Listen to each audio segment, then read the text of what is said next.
All right, good morning, everybody. It's Friday morning. We've made it to the end of the week, and I have someone that's got great news for you about tires. Hansson, what's the great news about tires today? There's always great news about tires. Tires are so much fun. Well, I tell you what, they are fun when you have a bad set of tires on your car and you put new set of tires on there. What a difference a ride makes. I'm serious. I've had more customers come in. We go for a ride. I say, there's something wrong with your tires. And they go, yeah, I think something's wrong. We find out they're 10-year-old tires and they're all chopped up and cupped. And we sell them a set of tires, and they're ecstatic about the ride. They say, my car hasn't rode like that since it was new. And I agree with you. We get that often, and sometimes it's hard to convince people, well, I really don't drive the car much, and it sits around. I don't have many miles on the tires. But we talk about it all the time here. You know, if they get old, they're 6 or 7 years old, not only are they really unsafe because, you know, they could separate. Tires do get old and dry rotted. Oh, yeah. But also the ride characteristics of the tires change so much. And not only the ride characteristics of it, is the handling. I was in a SLK Mercedes yesterday. I drove it before we put tires on it, and it was like, okay, it's a rough ride. It's, you know, it reminded me of my wife's Crossfire. It really did, because it's the same car, the SLK and the Crossfire. But once we put new tires on it, her tires are 17 inches. My wife's SLK Crossfire is 18s on the back, 17s on the front, I believe. Or maybe 18 and 19-inch tires. Different tires, where hers were 17-inch tires, and that car rode completely different. I was amazed with it. It just made all the difference in the world how they drive. But, you know, and those kind of vehicles are hard because you can't rotate the tires. No, they have, like you said, what they call staggered sizes. Mm-hmm. They have different sizes in the front and in the back. So those tires stay in that position for a long time, and they get wear patterns pretty easily. Well, you know, so 20, 30,000 miles, yeah. Unfortunately, those tires are really worn to the point where they need to be replaced. Now, years ago, my wife's cars, we had directional tires. You know, you had directionals. And now, in the last few years, you were telling me the directional tires are going the way of the dodo bird. They're going away. It's absolutely right. You know, most tire manufacturers have gone away from directional tires because they don't really need to have that V-groove in the tire anymore, because they can make up with better rubber compounds and other better, tread patterns that you can rotate. You know, even on a vehicle like you were talking about, you can rotate it on the same axle, moving from side to side. Yeah, because the only thing I saw on the tires we're looking at goes inside and outside. I asked my guy, I say, are these directionals? He goes, no, they're not directionals. They say inside and outside. I said, well, that's great. That means I can move this tire from the left to the right and back, you know, all day long with no problems, where before I couldn't do that unless I took the tire off the rim, flipped it. Right. You know, that's where, like you said, they have an inside and an outside to it. They call it asymmetrical. So the tread pattern is different from the outside of the tire to the inside of the tire, but you can move them around in either direction. Now, we talked about tires blowing out. Now, I had Michelin tires on my 1994 model Chevrolet Z71 truck. And it was maybe my third or fourth set of tires. I've had it since '97. And my tires, I looked at them the other day before I bought new ones, and they were about 9 years old. And I got a call from my security alarm people on the 19th of this month and saying, someone's breaking glass in your shop, because I have sound here. And I looked at my video camera and I said, well, the glass is fine, nothing's broken, but I see a tire, I see my truck leaning. I said, apparently something happened on my truck. The next morning, I realized the tire had blown out, sitting still with no, just sitting still, you know, normal wear and tear, just parked in my shop, blew out, had the right amount of air in it. I was going to say, yeah, the sidewall blew out. There was metal sticking through the rubber. Oh, it was awful. It was, yeah. If that had happened while I was on the road, I don't know. I don't even know if I could have held it on the road. I'll be honest with you. If it happened that dramatically, it's like glass breaking. They said they played the sound back to me, and it sounded like a gunshot going off in my shop, and literally the whole building shook.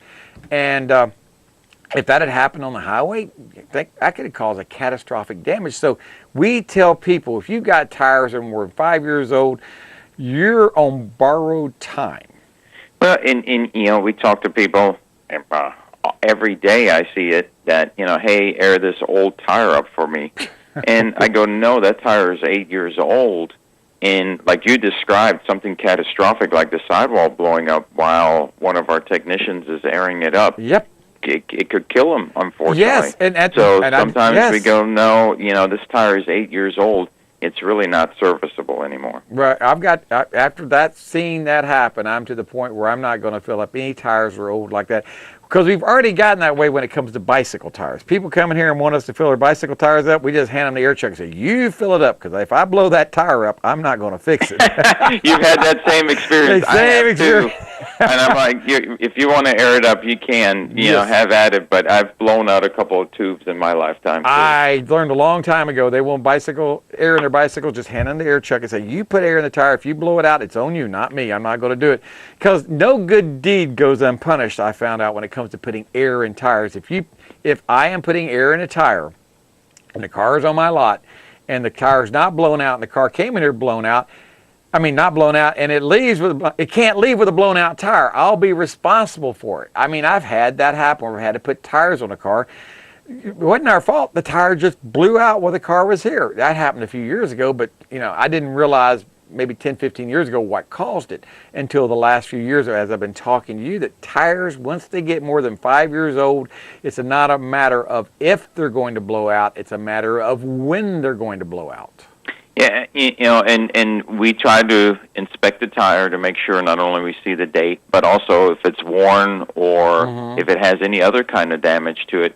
And we need to inform you. That's our job. And like you said, if something happens, even if we air it up and you go down a few miles down the road and it blows out, realistically, we could be held responsible. Well, what is it? California has, I think they passed this law maybe 2 or 3 years ago. When a car comes in for an oil change or any repair services or any services whatsoever at a repair shop, the shop has to document the age of the tires, the amount of pressure in the tires, make sure it leaves with the right amount of pressure, make sure the tires are not too thin, and the date on them, make sure they have plenty of rubber on it. If not, and there's an accident due to a tire failure, the last shop that looked at it could be held liable. Yeah, and that seems too much government. I agree, but I'm just saying, people, we don't see it often, but tires do blow out, especially in highway speeds. Like you said, you have a catastrophic failure. Oh. And a lot of people every year do get hurt. They do. And some of them, unfortunately, get killed. So there's a large liability to everybody involved to make sure that you're safe on the road. And we don't have state inspections, so we're supposed to take some of that heat and make sure that you're good to go whenever you come in here. That we take a good look at your tires. Some people say, I don't want you to look at the tires. Well, if I'm just doing an oil change, like you said, and I neglect to tell you about some of the things that I see, then you might go, Hansson, how come you didn't tell me? And my family had a blowout. Trust me, and it will happen, because I've been called as an expert witness to jury cases before. And the first thing I do when I go do an inspection on a car that's been in an accident and there's death or injuries or whatever, I look in the glove box, see who last looked at the car. That's how I find out what's going on. And I have found out shops have looked at the car and, the brakes failed on it, but they wrote down, these brakes are not safe, customer declines work, customer says just put shoes on or whatever. They don't do the job right. And the customer's aware of it, but that not doing it right caused an accident because, the customer didn't know any better. And the next thing we know, someone's dead or injured or property damage, and now there's a lawsuit. And that's what ends up happening. You, the shop, will be responsible. I know a lot of people don't believe that, but trust me, the way Florida laws are, if you look at the car and you're negligent for not seeing it, since we don't have state inspections, you will be held liable. And if you can't afford it, your children will pay for it after you die. Well, we looked at a car just this week where the wheel bearing had fallen off on the front. And, of course, the insurance company was going to fix it because there was also some body damage and other damage. But the first question was, who put the wheel bearing in there? And we looked at it, and, hey, this is a new wheel bearing. And, unfortunately, the customer or a friend of the customer's had put it on and didn't torque it correctly. And, the screws came loose and the wheel bearing fell out. It's amazing. You and I would think that putting a wheel bearing on isn't that complicated, because that's one of the first things I learned. I believe that was the very first thing I learned working as an apprentice was how to repack wheel bearings, how to take them off and repack them. That was the first, but I am seeing that as a skill that's somewhat lost nowadays because a lot of cars do not have repackable wheel bearings. That's, you know, I've even had people work for me say, I don't know how to repack wheel bearings. And and you're right. You have to make sure the nut can't be too tight or too loose, and it can't be too much grease in there. Otherwise, they'll build up pressure and just enough. It is actually, you're right. It's almost an art. It is. It is. And like you said, a lot of people can't do. We do a lot of, trailers, where, the wheel bearings need to be repacked. I've got older guys, that are 50, 60 years old that have been doing it forever. So it's an easy skill for them. But some of the younger guys are kind of confused, and they don't like to get the grease on their hands either. Yes, I've had people, and I tell them, here's how you take a wheel bearing out, you wash the wheel bearing, and you blow through it. Don't spin it, because if you spin it, it can come apart on you. Don't do that. And they say, why? And I've actually asked them, why do you not spin it? That's a lot of fun. Well, say there's a bad spot on that bearing, and you spin it, that bearing could come apart, and it might lodge in your eye. It's only moving around 10,000 RPMs, believe it or not. That's what Mark Sarlo told me. When you spin one up on your finger, it's moving about 10,000 RPMs. I went, holy moly! I never had any idea. He said, that's how fast they're moving when you put about 175 pounds of air pressure on them. Oh, whoa! And you got to make sure you use the right kind of grease. I've seen do-it-yourselfers get, I don't know what kind of grease in there. They put lithium grease in there. Together. Yeah, they put that lithium grease that's not designed for disc brakes or white grease. I mean, they put all sorts of stuff in there that shouldn't be in there. And you and I both see it. And working on cars is not like it used to be. To me, I used to think it was like a duck to water, but no. It's a learned activity. You have to be taught how to do it. It doesn't seem to be intuitive anymore like it used to be. It's a lot more complicated and a lot more, precise. I mean, like wheel bearings. We were talking about that. They have to be precise. If they're not right, it can wear your tires out because your alignment will be off. There's just so many things out there that, you and I take for granted, but your job is to make sure when people bring a car in that they're safe, by that time they leave, people know what's wrong with their car. Is that what y'all do? Yes. I hope you do this too. Oh, we do. We have to. You can't afford not to. It only takes one irate, dissatisfied customer that got in an accident to put you a bad review down there, and the next thing you know, you've got a lawsuit on your case, and you're ending up in court trying to defend yourself because you forgot to do something. So it's a constant battle out there, just keeping up with the laws and taking care of our customers. So we got 30 seconds left. What is the special going on at Baytown I got all Tires? kinds of special mail-in rebates and, great tire prices, special buys. I mean, I got a million tires. They got good deals on it. I bought a bunch of them. 1 million tires. I need to come down there and count And them. you got trailer tires, too. Oh, yes. I got tons of trailer tires. Yeah, we just bought Literally. we just bought a new trailer that has 12-inch tires on it. I had no idea they even made trailers with 12-inch tires anymore. I need to probably come by and get a spare from you. Hey, this is James Morris along with Hansson Hindenburg from Baytown Tires, and we'll be back Monday morning bright and early. Bye-bye, everybody. Part of what I'd like to let you know is what we do and how we work our system. Basically, we've got about 700 stocking dealers scattered around the 15 counties here in the Big Bend area of the state. I run a fleet of trucks, vans, and what we call hotshot vehicles to deliver to our dealers quickly so they can help service you as fast and efficiently as they can. Provide timely and efficient service, and we're there to take care of our dealers who in turn can take care of their customers. If you want the best deal in town for tires, you need to call Baytown Tires at 873-8900. Hansson and the guys at Baytown Tires take pride in serving Panama City for over 20 years. Baytown Tires on Highway 98 in St. Andrews. All service work backed by a nationwide warranty. Summer is here and the days are getting longer and hotter. Call James Auto Center for a free cooling system evaluation and consultation. Give us a call, 850-763-0555 today. Beep, beep, beep, beep, yeah! Water is too powerful to fight alone.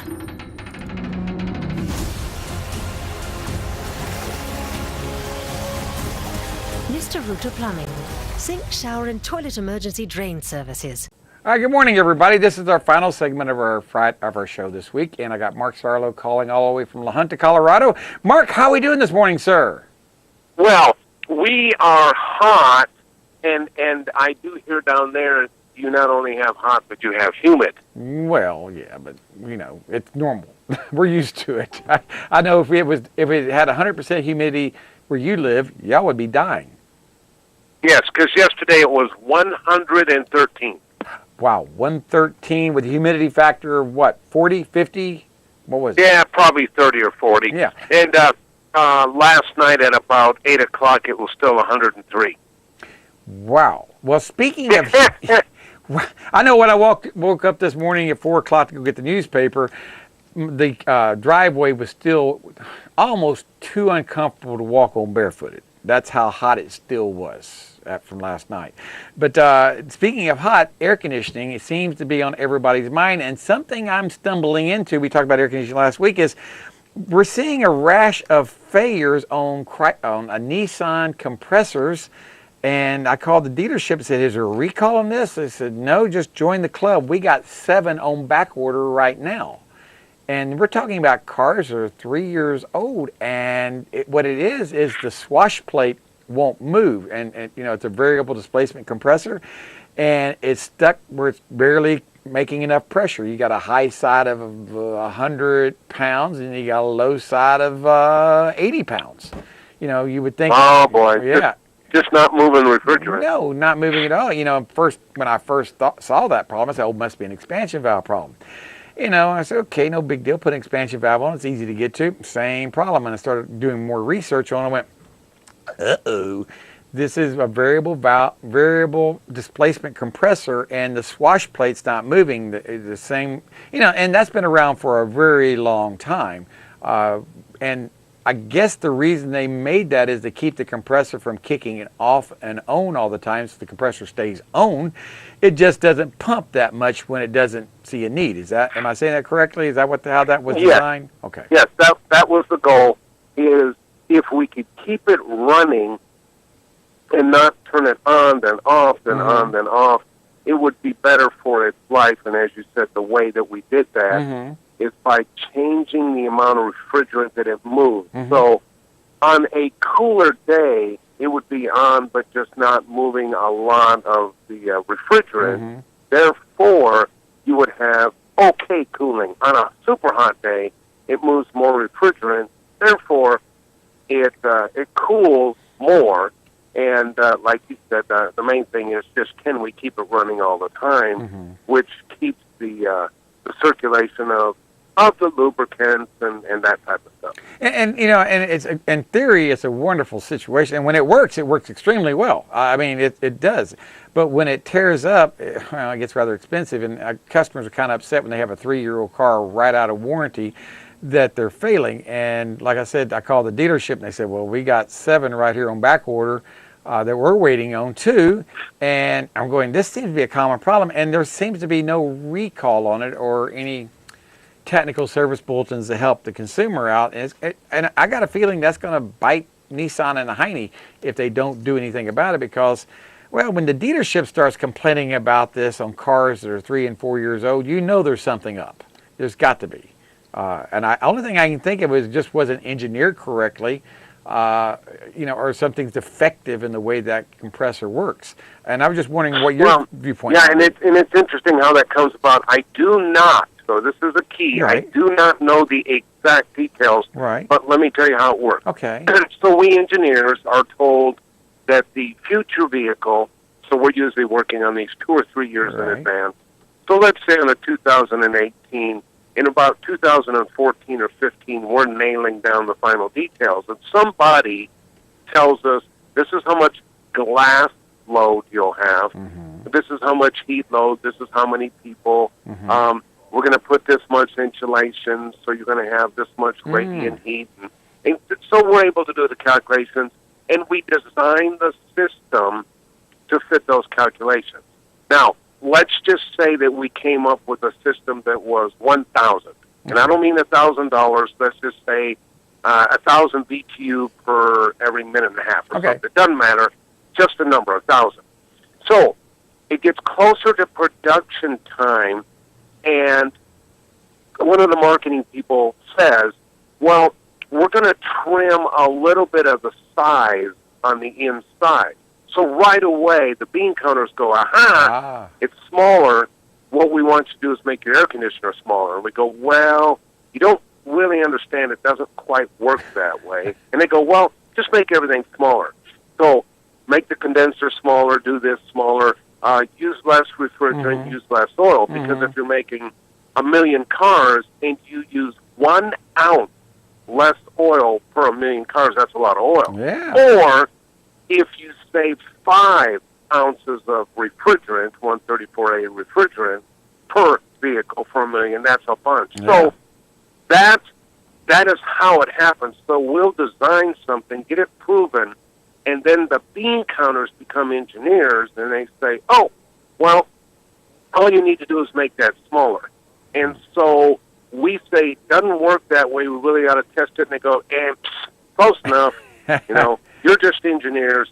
And so you want to know why stuff fails. It's because it gets properly designed, and then it gets redesigned when a non-engineer person says, wow, we made the car 1% less in size, therefore you ought to be able to cut the all the AC stuff at least 10 or 15.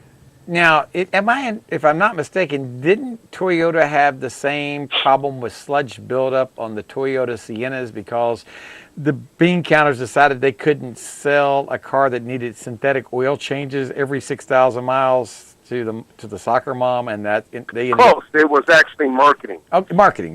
Yes. Yeah, marketing, not the bean counters. Okay, wrong. The marketing group said, now, I understand that you engineers have an engine that will go virtually forever, and that's great, but you're telling me in a soccer mom van, we're going to have them use synthetic oil? And we said, yeah, it can go this many miles, and these are all the positives. They go, well, we can't sell that.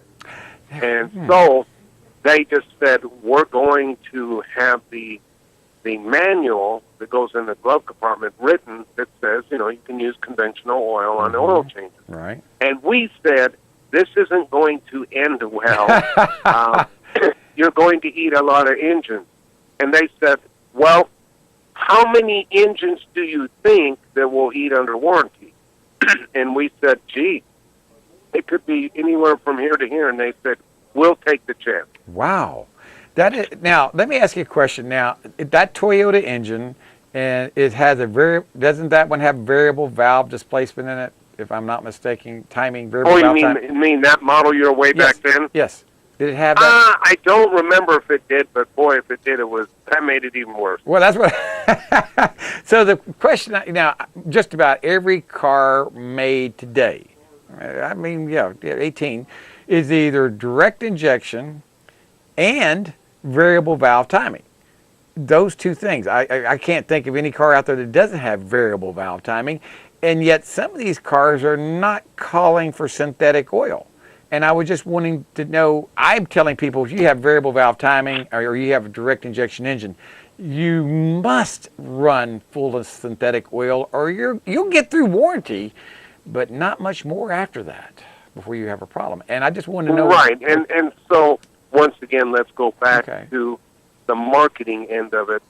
If we're building a Z06 Corvette or a Viper or a high-performance Hellcat, Demon, maybe a Mustang, a Roush Mustang, and somebody's spending $80,000 for a car, and you tell them they need synthetic oil, they go, yeah, I need synthetic oil. Now, you compare that to the daily driver that the family is going to go to the dealership, and here's how they're going to ask. I want the white car over there. What are my payments per month? Okay, so that's how they shop for a vehicle. Okay. And so when you tell them, oh, by the way, your oil changes instead of $19.95 at the Fast and Furious lube place on the corner, you're going to need the $80 and $90 oil change because it uses synthetic.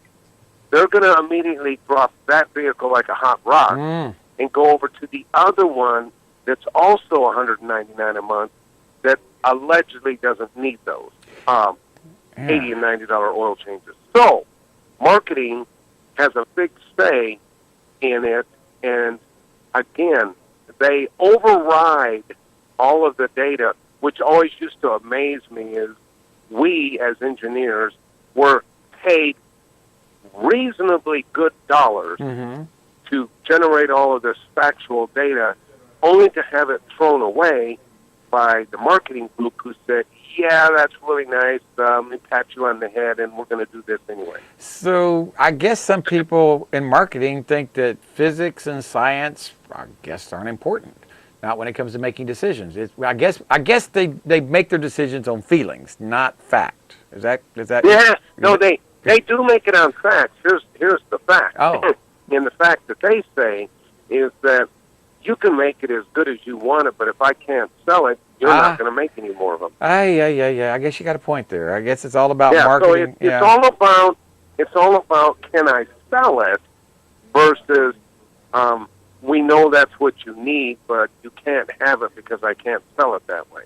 Well, what would you, now people listening to the show may not be using synthetic oil, they may be because they know how I feel about it. What would you say to anyone listening to the show that's not using synthetic oil and they have a car that's running well, not using oil, not smoking, not leaking? What would you tell them? Would you try to convince them to use synthetic oil? Let me ask that way. Right, I definitely would, and people are going to go, well, gee, but I've got an older vehicle. Okay, I've got a 93 Oldsmobile, a 93 Mercury, a 95 Bronco, and a 96 S10. All of my vehicles are that old with a whole bunch of miles, and they all use synthetic. Well, I have my 94 Chevrolet truck, and the only thing I've had to do to it lately is put new tires on it because my tires were 9 years old and sitting in my shop last week. One of them blew out at 11:19 at night, sitting still. We got it on film. Our recording for our burglar alarm went off. They thought glass was breaking in my shop, and it was just a tire exploding because it was 9 years old sitting on my truck. So tires will blow out no matter what. So those things don't last forever either. And dadgummit, and this show's just about over. We got 45 seconds left. I can't believe how fast it goes. So, well, when you say 45 seconds, let's talk about what just happened in your shop, which is great that you have the alarm system, but people will do the same thing. They will come in and say, I want to buy 3 tires, and I'll say, okay, why 3? And they'll say, but my spare. Look how good it is. And I'll say, but your spare is 10 years old. And they'll say, but it has all the tread. Oh, and so we won't put it on there. Good. But I will show them pictures of what happens when you do. And it does happen. If a tire is more than 5 to 6 years old, get it off your car, ladies and gentlemen. This is James Morrisville. Summer is here and the days are getting longer and hotter. Call James Auto Center for a free cooling system evaluation and consultation. Give us a call, 850-763-0555 today. Guaranteed. Beep, beep, beep, beep, yeah.